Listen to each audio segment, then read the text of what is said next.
morning. You're on with DJ Sparky as we're waking up with Dr. Dan. Without Dr. Dan, should be back in your ears next week. But right now, it's time now to turn our attention to a little bit of history as we cross now to historyouthere.com and Harold's Peacock. Oh, my Lord. It's terrible. Morning, Harold. Good morning, Sparky. That was a pretty good arc, I must have say. You may be flying alone solo this morning, but you are never alone with an arc. Oh, mate, you make me feel all warm and fuzzy already on a Saturday morning. Now, tell me about this one. Samuel Watson was idolised as the grand old man, as you said off air. It sounds like a little bit of Danny Hoyland's story. But you might have something that might unplug all that. Yeah, that's right. The grand old man of Ipswich, Mr. Samuel Watson. Now, he was actually born down in Sydney on St. Patrick's Day, the 17th of March, 1841. His parents having just arrived from County Fermanagh in Ireland.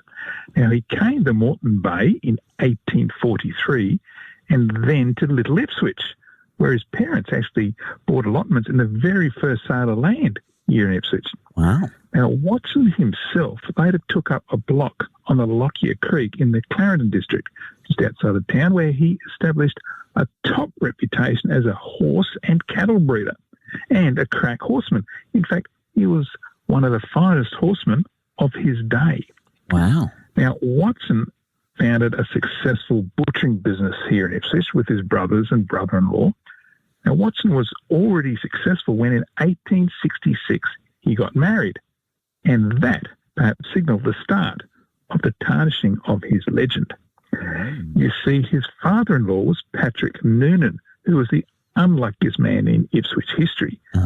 See, Noonan would lose a grandson to war, a son before the war, a grandson, daughter and wife in the floods, and even had to pay for the funeral of his wife's first husband, whose brother had been hung for murder.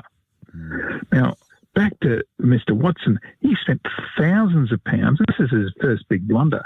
He spent thousands of pounds or millions of dollars in today's money prospecting for gold, copper and other minerals in the Stanley area east of Ipswich, and all that led to nothing. Another blunder was Watson sacked his brothers and brother-in-law from his butchering business, buying them out so he had full control. And the thing is, his brother Richard Watson and brother-in-law Captain Roddy McLeod were two of the prime movers of Ipswich and were huge assets to the business. You see, his brother Richard was the first to grow cotton in the district and became the mayor of Ipswich. Wow. His brother-in-law, Captain McLeod, was one of the founders of the Queensland Defence Force and also became the mayor of Ipswich. In fact, he was also the person most responsible. You know, the Sangster Memorial in Browns Park? Yes. The policeman. Yeah, he was responsible for that.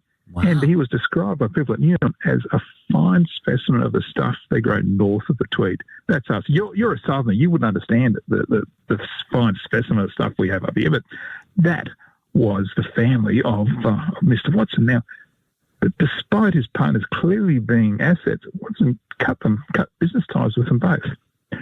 And the third big blunder of this grand old man of Ipswich was the hiring of the worst driver in Queensland as a driver was butchering business. Go fathom that. You see, Roland Carey was the first person convicted in Queensland for not having a driver's licence. Oh, really? He's an historic person.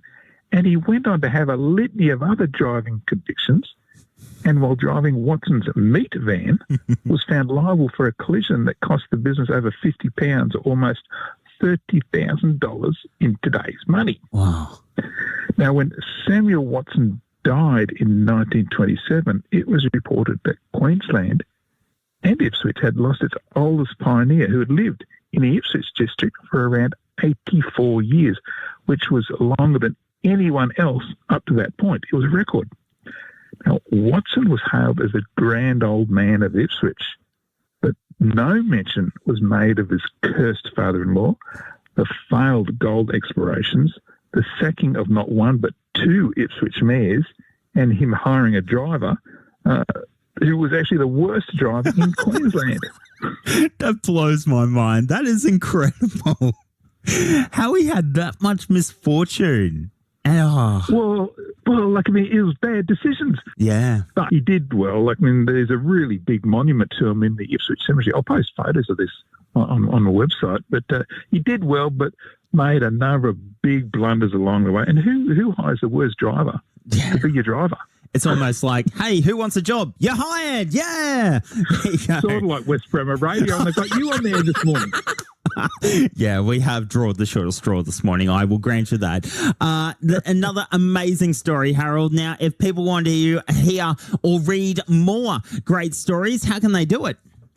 Yeah, they can look for History Out There on all the socials on Instagram, Facebook and YouTube, or you can go to my Facebook page, historyouthere.com. Yep. Amazing, mate. Appreciate your time. We'll do it all again next week where hopefully, and I feel like I've been saying this for ages, but Dr. Dan will be back next week and we'll do it all again then. So I appreciate your time. Looking forward to it.